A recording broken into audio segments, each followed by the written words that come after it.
We are Team 24093, and our project was to design a lab-grade system to destroy trace organic contaminants from wastewater.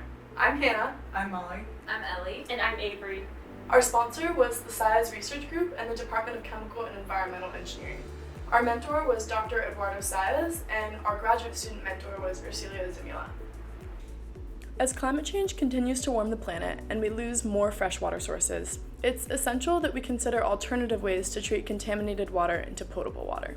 Our project focuses on the degradation of trace organic contaminants, otherwise known as TORCs. TORCs are a diverse group of natural and anthropogenic substances that come from a variety of different sources, including industrial chemicals, pharmaceuticals, pesticides, or even byproduct formed during water treatment processes. Many TORCs are classified as endocrine disrupting compounds, or EDCs, which means that they block, mimic, or interfere with the endocrine system. Also, studies have shown that they can change the sex of fish, which can cause decreases in population. This is a major problem for the health of the ecosystem. Although the effects of EDCs are difficult to quantify on humans because they act in such small amounts, even low concentrations can be detrimental to human health. It's been observed that TORC attenuation happens through two methods, direct photolysis and indirect photolysis. Our design focuses on direct photolysis, which involves allowing the TORCs to be exposed to UV light over a specified residence time. This reaction is driven by a defining equation. The two key variables that you can control in this reaction are L, path length, and tau, residence time, so this is what our design aims to optimize. It's been observed that direct photolysis occurs naturally in the Santa Cruz River. However, engineering a process where you can control this reaction is novel, so our design aims to act as a launching point for future research and design. Our goal is to design a process where 90 to 99% of the targeted TORC concentrations can be reduced, using as little energy as possible. Increased energy usage drives up CO2 emissions, so we want to avoid that. Not only is this better for the environment, but it also makes our design more attainable in energy-sparse regions. So our low-cost, low-energy solution is a solar exposed basin. The water that we're going to fill our basin with comes right from here. This is the filtrate that comes from the Agua Nueva wastewater plant. And this here is an RO membrane system. And so in the future, we hope to treat the concentrate that comes from the RO system because there's not a good way to dispose of it. But right now we just have the filtrate. It comes to this bucket here. It's not strong enough to go outside. So we have our submersible pump, which is one of our main experiment purchases. And it goes all the way outside to our pool where we will run our experiment. Alrighty, we're outside. This is our solar exposed basin. So we expose this water to the sunlight between the hours of 10 a.m. to 2 p.m.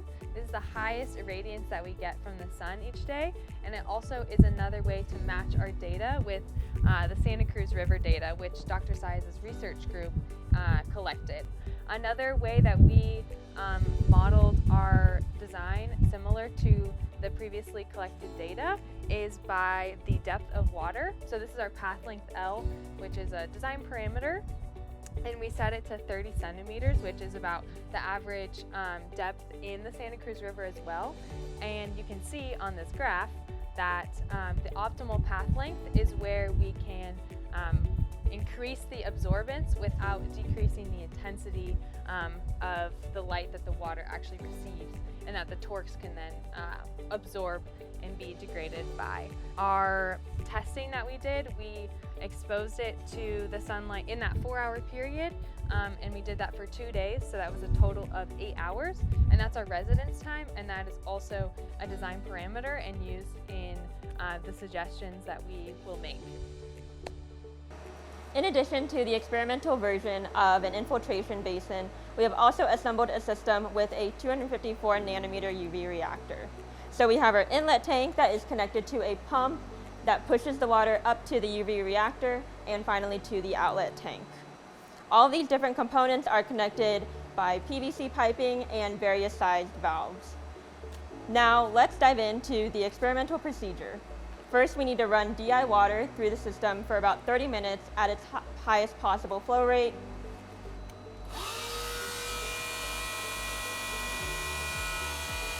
Then fill the inlet storage tank with UF filtrate water and take a sample of the raw inlet feed.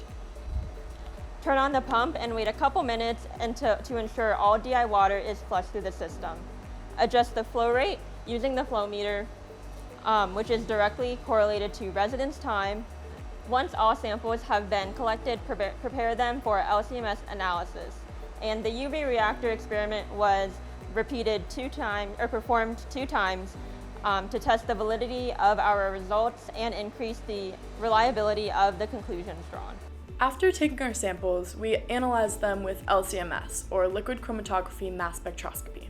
From this analysis, we were able to calculate concentrations and then populate concentration versus time graphs since we collected samples at known timestamps. This is an example of one of these plots, calculated for hydrochlorothiazide, a pharmaceutical used to treat high blood pressure and fluid retention.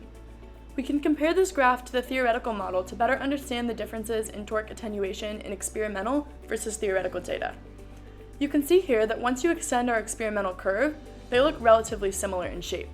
There's about a 15% to 17% calculated difference, depending on the amount of torque you're trying to degrade. So the scaled up design associated with our pool experiment would be similar to some sort of retention pond or infiltration basin, and it would be either pre or post treatment of the water. And some of the design variables when you're creating one of these ponds are the depth of the water and the residence time, the amount of time that the water spends there. So the pool kind of allows us to estimate what parameters would be best through the lens of torque attenuation. So for example, if we found that the best residence time to remove a torque was 8 hours at a depth of 30 centimeters, there could be a scaled up basin with those like design parameters, and the area of the basin would depend on whatever flow rate in is and what volume we want to treat. One of the main benefits to our pool experiment is that it eliminates all external factors. So they've done lab experiments to prove the indirect and direct photolysis, and they've also proven that torques attenuate along the Santa Cruz River. But our design kind of in between of those two things, which allows all external factors to be controlled. So the only way that the torques could be destroyed is through the sunlight, direct and indirect photolysis processes. So in addition to like a retention pond, there's also the option of constructed wetlands, which is wetlands where they are designed to retain the water for a certain amount of time. And there are a bunch of processes other than direct and indirect photolysis that would occur within constructed wetlands, but our design focuses on the photolysis processes. So both of the scaled up options have a very low energy cost. Once they're built, it's kind of like the water just kind of goes in, stays there, and is treated by the sun. Using our setup would allow quantification of torque attenuation in both the reactor and the pool, and an optimum combination of these two methods could be a recommendation for either pre or post treatment of wastewater.